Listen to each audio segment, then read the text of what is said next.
Yo, what's going on, guys? It is the Anime Daddy. We're back again for One Piece this time. Now, this is a setup. We got a big reveal. Big fight gonna happen, maybe, but let's just get right into it. We start off at the cover page, and it's Caesar and Judge thinking about Vegapunk. And they must have been beefing when they were kids, because they used to be a part of his, like, Mads, it says right here, because it says two former members of Mads reunited. So we know that Queen and Judge were on it for sure. So now we see Caesar, and that might be him on the left side. So we start off with Pythagoras saying, "Yo, return the Seraphim and get out of here, CP0. Like, we don't want you here." But he says it like more politely. He's like, "Thank you for all your hard work, but like, you can't land." So they're like, "Oh, that's like not a warm welcome." Kaku's a little bit pissed off right here, but Lucci automatically understands, like, "Oh, they're suspicious." But like Kaku's like, "Yo, let us get some tea at least." But they're like, "No, the Navy base is close. Like, just go there." Lucci hops on and he says, "Can you comment on like all of the recent battleships that the Cipher Pole has been losing? Because like they say like they lost like 4 or 5 of them. I don't know." But they're like, "Yeah, all the vessels that left here safely departed." But Lilith hops on the mic and she's like, "Yo, are you saying that we sunk them? Like, come on." She says, like, "I got half the mind to let you dock so you can see for yourselves that we haven't, like, destroyed them." Pythagoras takes back the mic. He says, "Regardless, we can't let you on." So Lucci, he's like, "Okay, bet." And Karu gives a little cuckoo, I love Karu. He is one of the goats. But the CP members are like, "Yo, what are we going to do now?" And Lucci's like, "Let's just get on with, S-Bear's ability."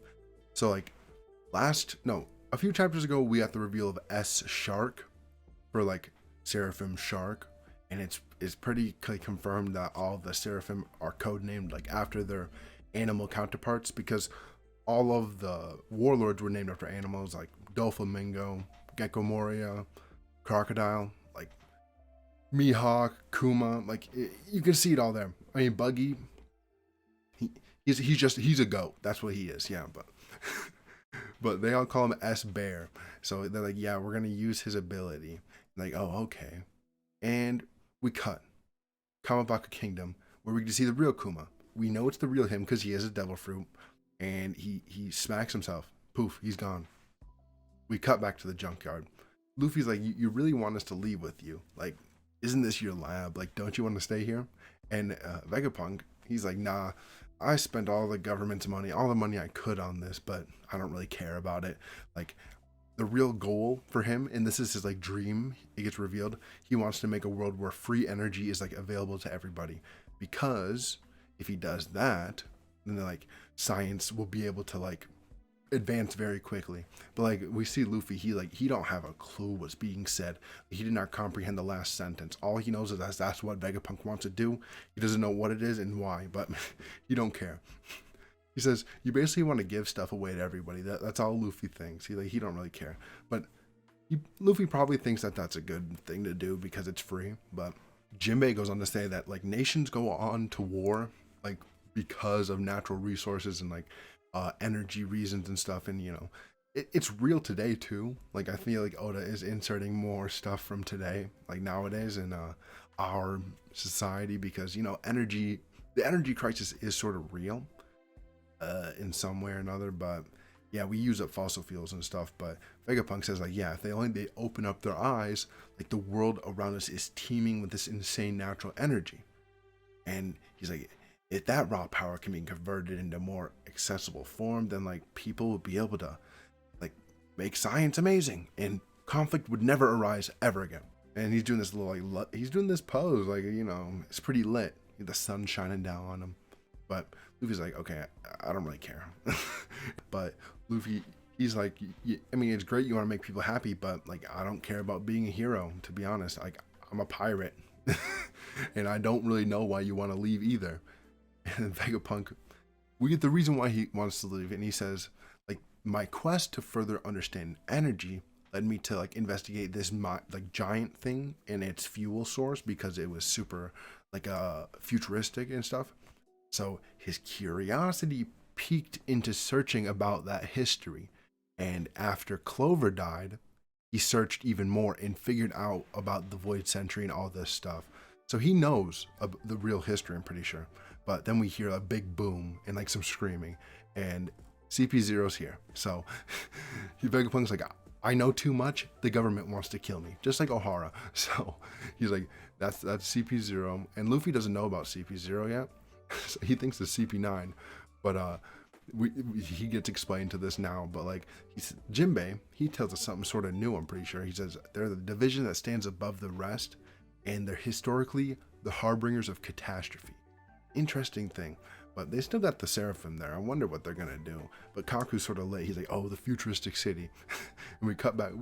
There's some good comedy moments with CP0. But hey guys, if you like the video so far and want to see more One Piece chapter reviews every week, like and subscribe.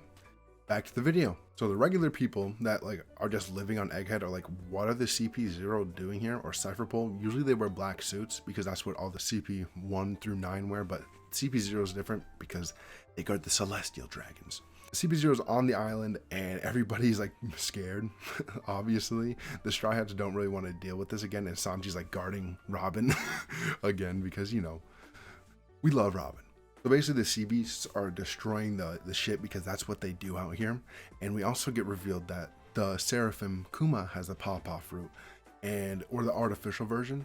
So what if are we really gonna have artificial sand fruit, artificial string fruit? Like, okay, that is very interesting. Artificial love fruit. Blackbeard might be interested in that one. But Shaka says like, evacuate everybody, all the researchers and workers. He tells Atlas, get back to the lab because we need some more fighting power probably. And prepare Seraphims. We're deploying S Snake, S Hawk, and S Shark. So the 3 we've already seen, the Boa, Mihawk, and Jinbei. And he says, entrust their command to Sentomaru.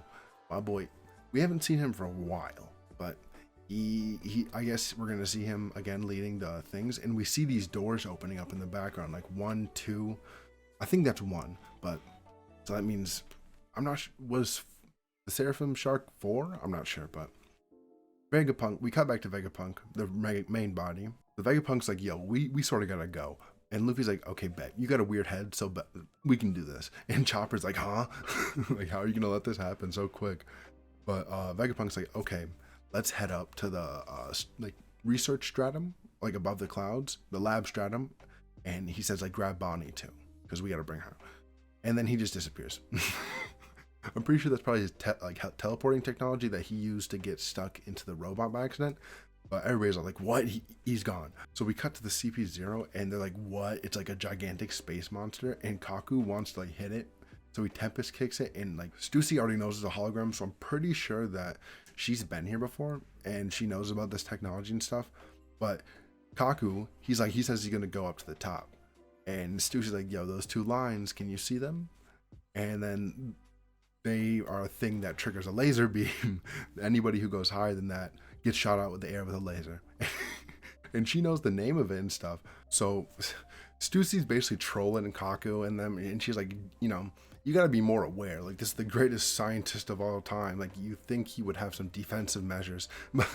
And Kaku's like, you're a piece of work. Like, I'm pretty sure that they have probably a somewhat decent relationship as like friends, maybe, because she's sort of playing jokes on him and stuff. Like, I don't think that they hate each other. That's what I'm getting at. But like, she says like, at least you're not chilly anymore, right? Because he got hit with the laser, and he was complaining how it was cold earlier. But Atlas comes running in and says, what's the big idea, bro? Like, I'm the only one who's allowed to like cause a rampage around here. Because like, she's the one that gets the rage out of Vegapunk. Stussy, like, she says, yo, Dr. Atlas, like, she knows who Dr. Atlas is and knows the Vegapunks. This is like, okay, just hold on, we gotta talk about this. So Stussy's been here before, and she has a lot of information. She was underground for a while, like as one of like the mob bosses, I'm pretty sure, or she was like undercover and stuff. But she's got a lot of connections, and I think she might be important coming up like later. But we're gonna hold that. Shaka is like, yo, wait, you don't stand a chance. But it don't matter. Atlas goes in for the punch, and Lucci goes right into his hybrid form, and like, this isn't a game. 6-fang pistol. Kaku's like, yo, he's showing no mercy right now. Like, Lucci's cutting right to the fucking point. He don't want to fight. He just ending fight right here. Boom. And we see Atlas's face is sort of like destroyed and cracking, and he's just chilling there. Like, obviously, Lucci's gotten stronger, but this man's playing no games. But we see in the bottom right, you see what I see, but they're like, looks like you're still breathing, Lucci says. And then we cut over, and Luffy's like screaming, yo, let's head to the top of the rocket thing. And he's obviously just running past Lucci. And he says, pigeon guy? And end of chapter. A fateful reunion. So we get Luffy versus Lucci round 2, because there's no chance that Lucci isn't gonna just turn and try to like hit him, because Luffy is worth 3 billion berries. You know, the celestial dragons probably want to get to him, and you know, he's got some more criminals with him, but Luffy's gonna be like, yo, you just killed somebody that was sort of homies with me, let's scrap. So I feel like we might fight. We might get a good fight. And then I scroll down to this colored page. It's awesome from Greshi. But big chapter set up. We might get a fight next chapter, or Oda's gonna blue ball us again. Who knows? But thank you for watching. Like and subscribe, and peace.